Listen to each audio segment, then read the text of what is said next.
seni görmeyi. Arkamı döndüm ne fark ettim ya seni kilitlendim. Gözlerine alamadım ben kendimi.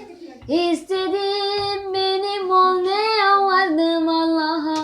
Gözlerim geldi gece yatmadan aklıma. Düşündüm sever miyim diye kara kara aradım. Araştırdım buldum seni sonra sonra. Önce bir mesaj vardın benle tanışma. Senin de gönlün varmış bende de olsa.